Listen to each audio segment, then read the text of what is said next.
Bonjour à tous, alors aujourd'hui je vous propose une correction du brevet blanc de février 2023, au collège Colbert à Reims. Alors sur le format, c'est quelque chose de très classique, donc 2 heures, 100 points. Donc là il y avait 5 exercices, il y avait une annexe à rendre.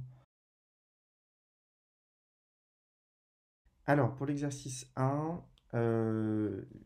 visiblement pas d'artillerie lourde, de gros théorèmes, etc. Bon, Elodie dispose d'une plaque de métal de 110 cm de longueur et de 88 cm de largeur, donc une plaque rectangulaire.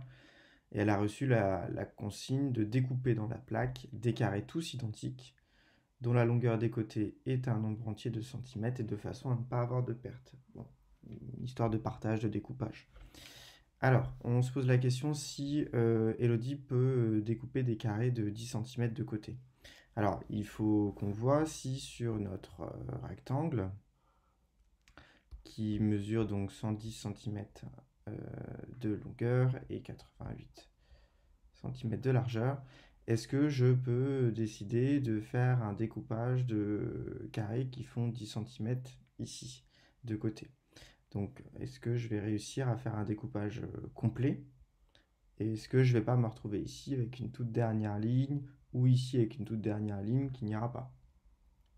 Donc, il faut savoir si 110 et 88, je peux à la fois les deux le diviser par 10.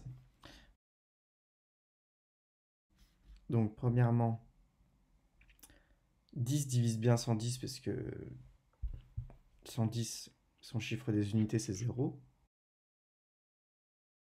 C'est même 11 fois 10.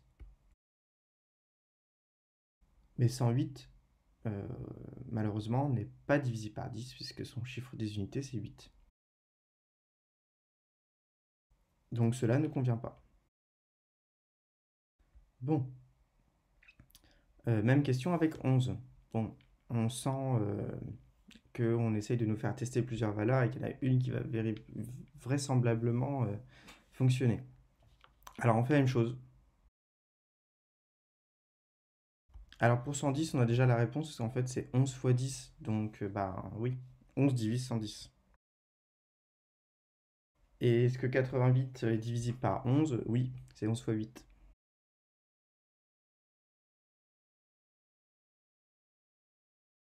Alors, on lui impose désormais de découper des carrés les plus grands possibles. Alors on ne sait pas si 11 sont les plus grands possibles, on ne sait pas si c'est le cas. Donc on va essayer de trouver une méthode qui nous permette de... Donc l'exercice est guidé, hein, les questions ont l'air de nous donner un petit peu la piste. Donc on va suivre les questions. Décomposer un produit de facteurs premiers, les nombres 110 et 88. Pardon. Donc 110. Donc on divise tant qu'on le peut par les premiers nombres premiers. Donc le premier c'est 2. Est-ce que 110 est divisible par 2? Oui, parce que son chiffre des unités est pair. Donc c'est 2 fois 55. Est-ce qu'on peut encore diviser par 2? Malheureusement non. Est-ce qu'on peut diviser par 3 qui est le suivant? Non, parce que 5 plus 5 ça fait 10. Et 10 n'est pas dans la table de 3. Donc malheureusement on va être obligé de passer au nombre premier suivant. Donc après 3, le nombre premier qui suit c'est 5. Et là, 55 est bien divisible par 5, c'est 11. Et 11 est un nombre premier, donc ça s'arrête là. Donc 110, c'est 2 fois 5 fois 11. Et on fait la même chose avec 88. Donc on divise par 2, ça c'est puisque son chiffre des unités c'est 8. C'est un chiffre pair. Donc on a 44. On peut encore par 2, ça fait 22. On peut encore par 2, ça fait 11.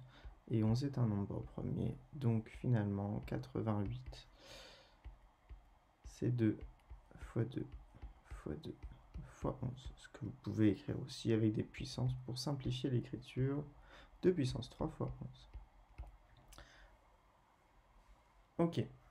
Alors, on nous demande maintenant de faire le lien avec ça, avec le découpage des carrés. Alors, c'est-à-dire qu'on cherche un nombre qui va diviser à la fois 110 et 88, puisqu'il faut que, comme on a fait dans les premiers tests au tout début, il faut que ce soit un nombre qui divise à la fois les deux, et en même temps que ce soit donc le plus grand possible. Et on a juste à regarder les décompositions. Donc, 110, c'est 2 fois 5 fois 11. et 88, c'est 2 fois 2 fois 2 fois 11. On veut trouver un diviseur commun. Donc, je vais regarder dans les décompositions ce qui est en commun. J'ai un 2 en commun. J'ai pas de 5 en commun. Et j'ai un 11 en commun. Ben, ce que j'ai entouré, c'est 2 fois 11. Et que 2 fois 11 et 2 fois 11 en commun. Et ben c'est 22.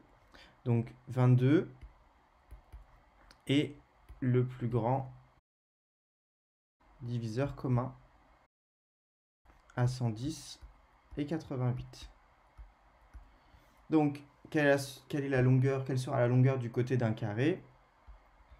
La longueur d'un carré du côté d'un carré. Donc visiblement, 11, c'était pas le maximum en longueur de côté. On pouvait avoir un peu plus grand qui était 22. Alors dans ce cas-là, combien y aura-t-il de carrés par plaque? Donc, eh ben, je vais regarder 110. C'est 22 fois 5. Donc, dans la longueur, j'en mets 5. D'accord? Donc, dans la longueur, je vais faire 5 découpages. 1, 2, 3, 4 et 5. D'accord? Dans la longueur. Et dans la largeur, 88, c'est 22 fois 4. Donc, dans la largeur, je vais en mettre que 4 dérangés. Donc,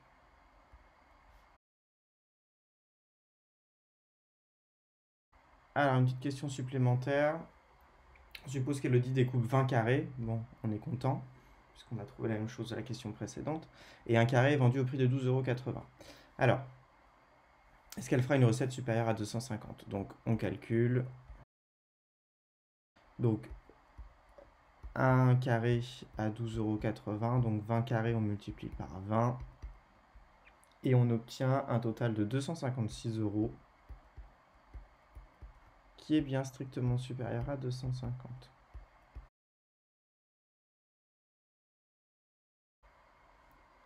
Voilà pour le premier exercice. Deuxième exercice, donc visiblement de la géométrie. Donc on a un voilier, il y a 3 mâts, il y a des triangles rectangles, il y a des points alignés. Bon, triangle rectangle, point aligné, Pythagore, théorème de Pythagore et théorème de Thalès, hein. Donc on regarde la première question. La petite voile qui est représentée par le triangle EFG, qui est rectangle en E. On connaît deux longueurs, EG et FG. Et on nous demande de calculer EF. Bon, bah, triangle rectangle, on connaît deux longueurs, on cherche la troisième, c'est le théorème de Pythagore.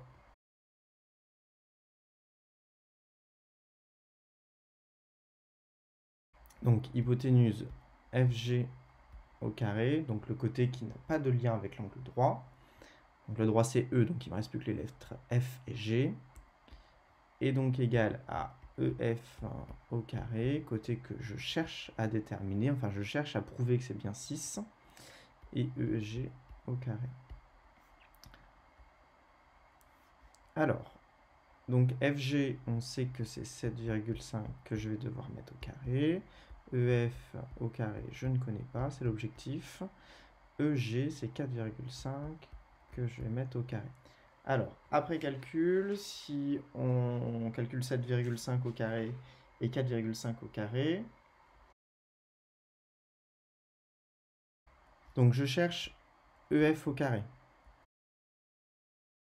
Eh bien, j'effectue une soustraction entre 56,25 et 20,25. Donc, ce qui me fait 36. D'où EF, ben, c'est la racine carrée de 36. Ça, c'est la valeur exacte.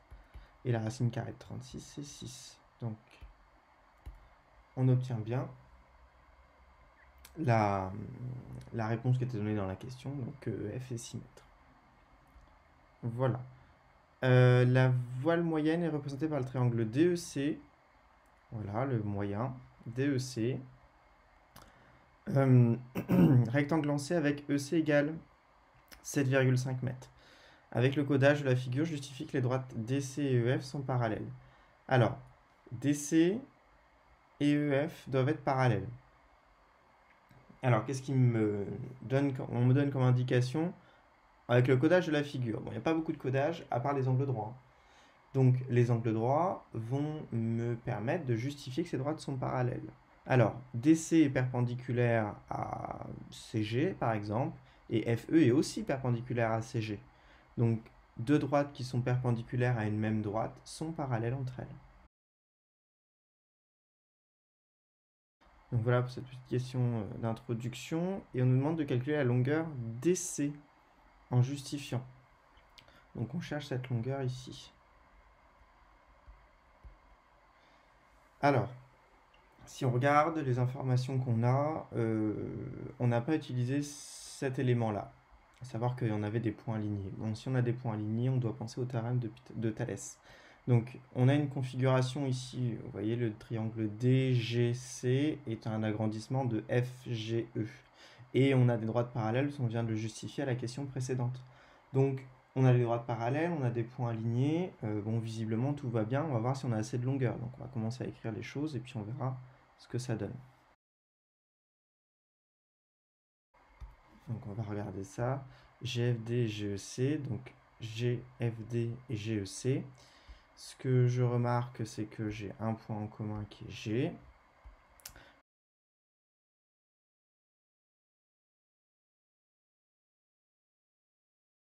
Alors, le théorème de Thalès, il nous donne trois rapports égaux. Alors, les deux premières fractions vont commencer avec la lettre en commun, c'est-à-dire G.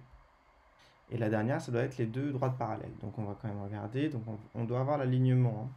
Donc, on a GF, premier triangle, aligné avec GD, deuxième triangle. Donc, GF sur GD. Voilà. Et puis ensuite, on a GE aligné avec GC. Donc GE aligné avec GC. Et la dernière fraction, pour vérifier, je supprime les lettres G et il me reste F et E. Est-ce que c'est bien une droite parallèle? Oui, c'est F. Et D et C, c'est bien aussi une droite. Une des deux droites parallèles. Donc on remplace, parce qu'on a plein de valeurs qu'on connaît. GC. Et bien GC, c'est GE plus EC. Donc GC, je vais l'écrire ici, GC c'est GE plus EC, puisque les points sont alignés. Donc GE, alors GE, on avait trouvé GE, 4,5. Et EC, je crois qu'il nous est donné dans cette question juste au-dessus, 7,5. Donc on est à 12 mètres. Donc ici on a 12. Donc on va prendre ce bloc ici, d'accord, pour regarder avec un produit en croix. Donc on a... Et donc 12 fois 6, on est à 72. 72 qu'on divise par 4,5. Si vous faites le calcul, on est à 16. Donc DC mesure 16 mètres. Donc DC, c'est la hauteur de la deuxième voile, la voile moyenne. Et il y a une question 3, pardon. Pour la grande voile représentée par le triangle ABC, l'équipage a déjà les mesures qui sont 24, 7 et 25 pour les trois côtés du triangle. Alors, prouvez que cette voile est un triangle rectangle. Donc ici, on connaît les trois longueurs, on veut déterminer que c'est un triangle rectangle, donc on est en train de vouloir utiliser la réciproque du théorème de Pythagore. Alors,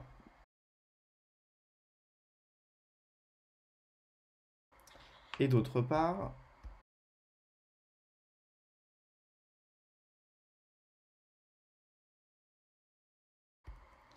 donc comme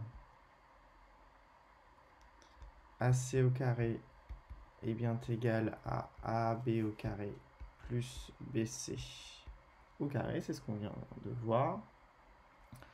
D'après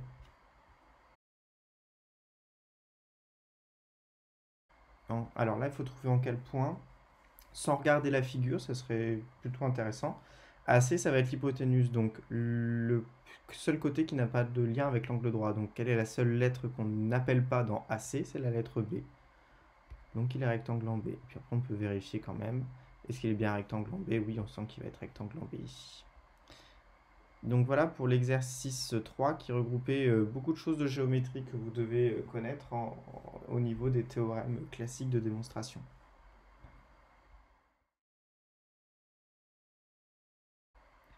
Alors exercice 3. On a relevé la vitesse du vent à 13 h du 1er au 15 novembre sur une plage de Nouvelle-Calédonie. Les vitesses approchées sont données en nœuds, donc qui est une unité de mesure du vent, dans la feuille de calcul ci-dessous, réalisée grâce à un tableur. Donc le tableur qui est classique.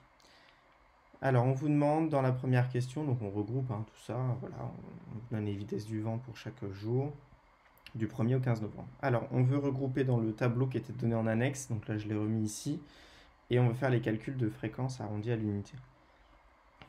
Alors la première ligne est la plus facile, il faut compter le nombre de jours où la vitesse 10 est apparue entre le 1er et le 15 novembre. Alors est-ce que pour 10 nœuds, est-ce qu'il y a bien eu 3 jours où il y a eu une vitesse de 10 nœuds? Donc on a un 10 nœuds ici, une fois, deux fois, trois fois. Donc oui. Alors pour 15, une fois, deux fois, trois fois, 4 et 5 fois. Pour 20, on a une fois, deux fois, trois fois, 4 fois. Et pour 25, est-ce qu'on a bien 3 fois? 1, 2, 3, c'est bon. Alors, pour la fréquence en pourcentage, le calcul, c'est le nombre de jours par rapport au nombre de jours total. Et comme je veux un pourcentage, je multiplie par 100. Donc, ici, quel est le nombre de jours au total qu'on va avoir? Donc, on a 3 et 3, 6 et 4, 10, 15 jours, évidemment, entre le premier. Donc, ça permet de vérifier qu'on n'en a pas oublié. Donc, là, j'ai 3 sur 15 que je dois multiplier par 100 pour avoir une fréquence en pourcentage comme c'était demandé. Donc 3 sur 15 fois 100, on est à 20. Donc ce qui signifie qu'on aura 20% des jours qui auront eu une vitesse à 10 nœuds. Donc ici on a 4 sur 15 à calculer fois 100. Donc ce qui nous donne environ 27. Donc on a 27% de jours qui ont une vitesse de vent à 20 nœuds. Et ici, on a 3 sur 15, mais 3 sur 15 fois 100, on a déjà calculé. Ça me donne 20. Donc normalement, on doit avoir 100%. Donc 20 et 20, 40. 40 et 33, on a 73. 73 et 27, on est bien à 100%. Alors, calculer le pourcentage de jours où la vitesse du vent est supérieure ou égale à 15 nœuds sur la plage entre le premier et le second. Donc, il y a combien de jours concernés? Donc, à 15 nœuds, il y en a 5. À 20, il y en a 4. À 25, il y en a 3. Donc, c'est bien les 3 vitesses de vent qui m'intéressent, celles qui sont supérieures ou égales à 15 nœuds. Donc, il y a 5 plus 4 plus 3. C'est-à-dire donc 9 plus 3. 12 jours concernés. Donc, il y a 12 jours sur les 15. Et on veut un pourcentage. Donc, si on calcule... La première chose à faire pour calculer une médiane, il faut ranger les valeurs dans l'ordre croissant. Et on range les vents, évidemment. Alors, on commence par 10 et on en a 3. Alors, on a 15 valeurs. On cherche une valeur centrale, donc... Alors, comme 15 est impair, ça va être facile de faire un découpage en deux et d'avoir une valeur centrale. Et en fait, ce qu'il faut faire, c'est en prendre 7 d'un côté, 7 de l'autre, et il en restera une au milieu. Donc, j'en prends... Alors, 3 et 3, 6, hop. Voilà les 7 premières valeurs. Et voilà 1, 2, 3, 2, 3, 4, 5, 6, 7. Le deuxième groupe. Et ma valeur centrale semble être un 15. Donc, il s'agit de la 8e valeur dans l'ordre. Donc, la vitesse médiane sur cette période est de 15 nœuds. Donc, 15 nœuds est la vitesse médiane. Donc, voilà pour cet exercice de statistique tableur. Alors, exercice 4 avec les justifications des affirmations vrai ou faux. Alors, pour chacune des 3 affirmations ci-dessous, indiquez si elle est vraie ou fausse en justifiant la réponse. Donc il fallait absolument justifier. Alors, on vous dit qu'un avion qui vole à une vitesse de 1200 km/h a une vitesse qui est supérieure à celle du son qui est de 340,29 mètres par seconde. Donc, on n'a pas les vitesses exprimées dans les mêmes unités, donc il faut faire des conversions. Alors, ce qui peut être peut-être le plus simple, c'est de convertir 1200 km/h en mètres par seconde, par exemple. Ou dans l'autre sens, on aurait pu convertir la vitesse du son en kilomètres par heure. Donc, 1200 km/h, c'est faire 1200 km en 1 heure. Ce qui est la même chose que faire 1200 km en 60 minutes. Parce qu'une heure, c'est 60 minutes. Moi, je ne veux pas des minutes, j'aimerais bien avoir des secondes. Donc 1200 km, mais une minute, c'est 60 secondes. Donc dans 60 minutes, j'en ai 60 fois plus. Donc j'en ai 60 fois 60, j'en ai 3600 secondes. Donc, j'ai des secondes, mais j'ai pas de mètres ici. Par contre, on sait que 1 km, c'est 1000 mètres. Donc moi, j'en ai 1200, donc j'en ai, j'en ai 1000 fois plus. Donc, j'en ai 1 200 000 mètres en 3600 secondes. Mais moi, j'aimerais bien savoir ce qui se passe en 1 seconde. Et donc, pour trouver ce que je mets ici comme distance, je fais un produit en croix. 1200, 1 200 000 divisé par 3600, donc fois 1 divisé par 3600 mètres. Donc 1200 km/h, c'est la même chose qu'environ 333 mètres par seconde. Donc est-ce que 1200 km/h c'est supérieur à 340? Donc faux. Est-ce que 333 mètres par seconde c'est inférieur à 340,29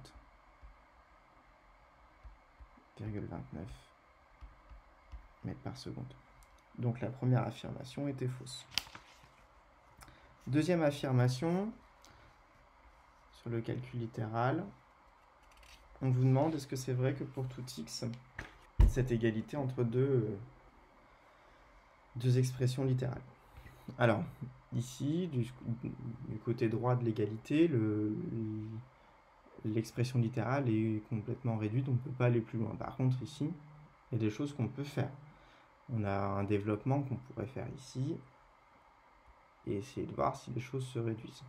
Alors, on peut partir de ça. Donc, 4 fois 4x moins 4 plus 16, et on va regarder ce que ça donne. Alors, donc le 4 est distribué avec le 4x, et le 4 est distribué avec le moins 4. Donc on a 4 fois 4x, moins 4 fois 4. Et on n'oublie pas le 16 qui était déjà là avant. Alors, 4 fois 4x, 16x. 4 fois 4, 16, plus 16. Donc on a 16x seulement qui nous reste. Et on se pose la question, est-ce que 16x est égal à 16x carré?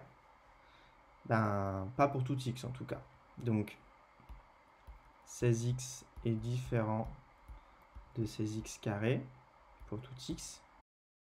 D'accord? Donc, par exemple, vous pouvez prendre x égale... alors, il y a des cas pathologiques où ça va fonctionner. Si vous prenez 0, 16 fois 0 fait 0, et 16 fois 0 au carré, ça fait aussi 0. Et aussi avec 1 où ça fonctionne. 16 fois 1, ça fait 16, et 16 fois 1 au carré, ça va faire aussi 16. Mais par exemple, vous prenez 2, là, on a 16 fois 2, c'est 32, et on a 16 fois 2 au carré, c'est-à-dire 16 fois 4, et bien c'est 64. Et on voit bien qu'on n'obtient pas le même résultat. Donc, ça ne fonctionne pas. Ce n'est pas égal pour tout nombre x. Il y en a pour certains, ça fonctionne, mais on vous demande pour tous les nombres x. Ça ne fonctionne pas pour tous les nombres x. Alors, dernière affirmation, est-ce que 33 fois 13 est la décomposition en produit de facteur premier de 429? Alors, on peut vérifier, 33 fois 13, ça fait bien 429. Par contre, est-ce que ça, c'est la décomposition en produit de facteur premier? Je vous rappelle que la décomposition en produit de facteur premier, elle est unique. Il n'y a qu'une seule décomposition. D'accord? Alors, si c'est une décomposition en produit de facteurs premiers, il faut que tous ces facteurs soient premiers. Alors, 13 est un nombre premier. On est d'accord. Mais 33, c'est 3 fois 11.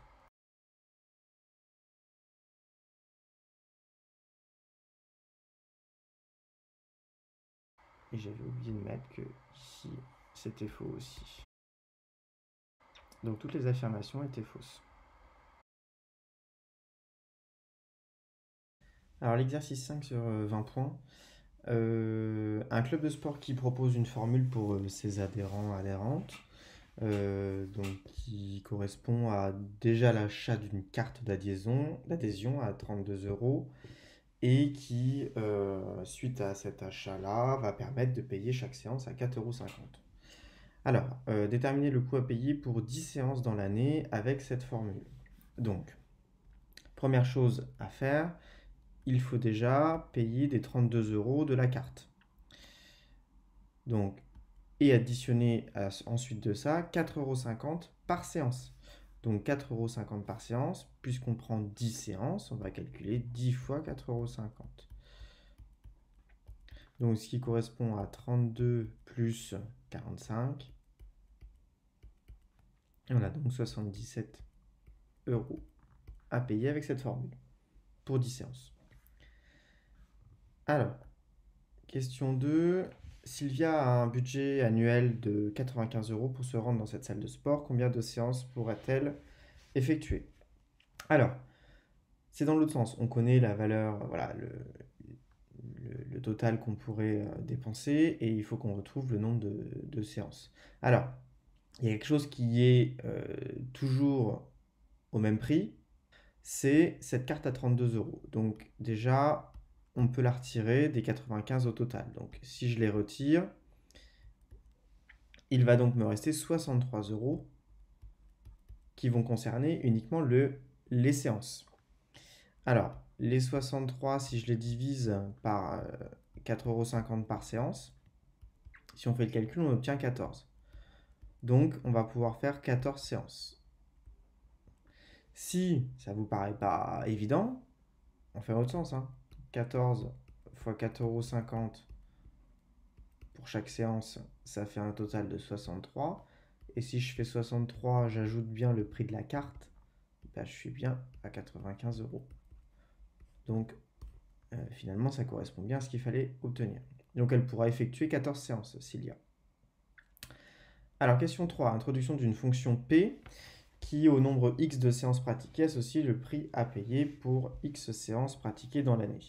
Donc, notre fonction qui s'appelle P prend un nombre X à la fin, au début, pardon, et à la fin, on associera le nombre P de X. Ça, c'est le nombre de séances.